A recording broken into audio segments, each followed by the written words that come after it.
In today's lesson, we're going to look at an existence theorem called the squeeze theorem, or sometimes called the sandwich theorem. It's an existence theorem basically because it just proves the existence of something, in this case a limit that you maybe cannot evaluate analytically. So here's basically what the squeeze theorem says. If you have a function that you cannot, for some reason, calculate the limit of, if you know some other functions that as x gets closer and closer and closer to a certain value, in this case a, and another function that gets closer and closer and closer to the same value, then the function that's in between the two functions has the same limit as those two functions. So basically, if the limit of this is this and the limit of that is that, then the limit of this other one has to be the same, if that makes sense.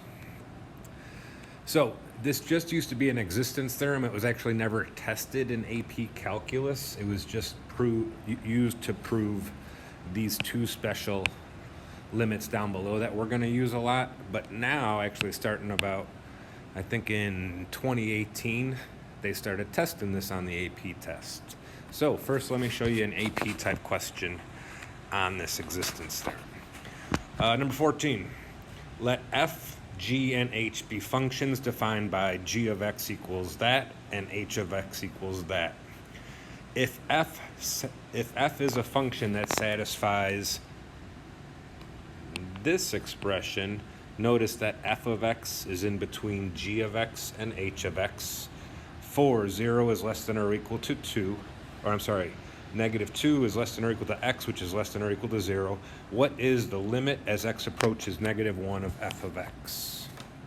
So it seems kind of confusing, but actually this is just a direct substitution problem. So what I can do is I can take negative 1 and plug it into each of my functions. If the answer to both of those evaluations is the same, then that's the limit as x approaches 1 of f of x, or negative 1 of f of x. If they're different, then the answer would be D. So let's check it out. Let me go to my calculator.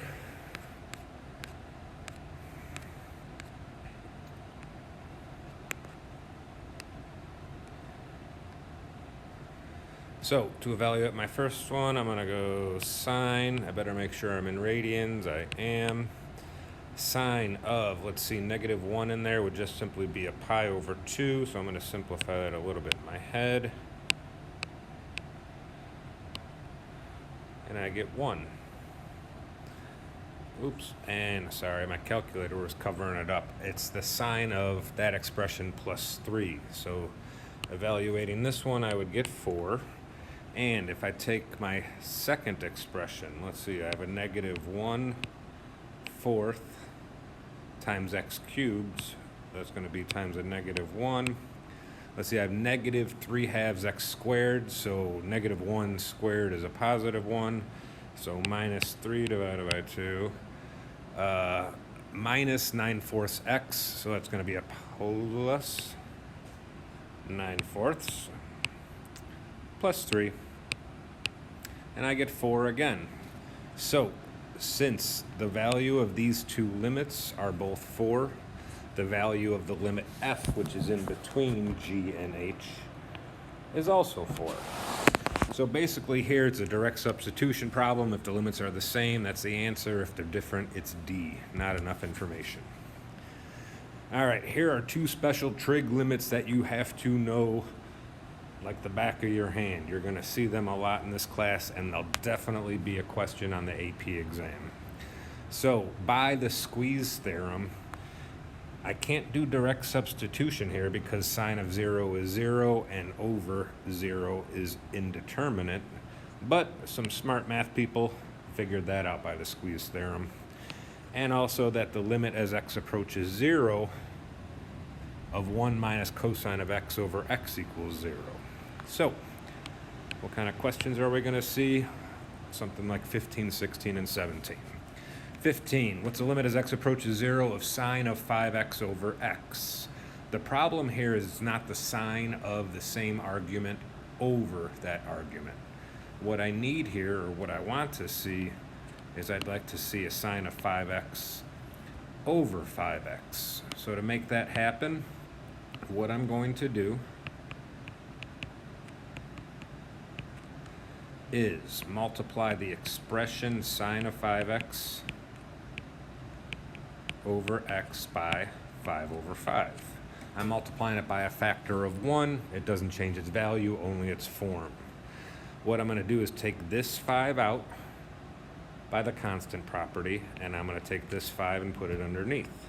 So this is equivalent to 5 times the limit as x approaches 0 of sine of 5x over 5x. So this is 5 times the limit of, as x approaches 0, of sine of 5x over 5x, since the arguments are the same, is just 1. So my answer is simply 5. So you just have to find out what to multiply the arguments by to make it the sine of something over that same something. Looks like number 16 is a lot easier. I could just factor this 3 out to make my limit look like the limit of 1 minus cosine of x over x. So this is 3 times 0, which is just 0. Last but not least, limit as x approaches 0 of tangent of x over x. If I do direct substitution, tangent of 0 is 0, over 0 is indeterminate. So I have to try something here, and what I'm going to try is I'm going to rewrite this. I'm going to write this as the limit as x approaches 0 of tangent of x times 1 over x. Now I know that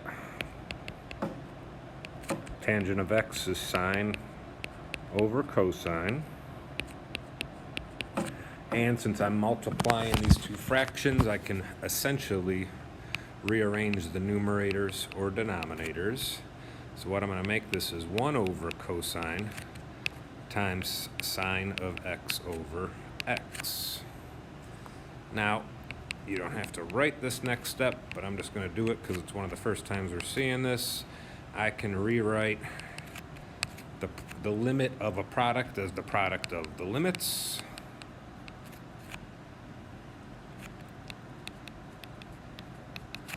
And now I can do direct substitution for the first one. 1 over cosine of 0.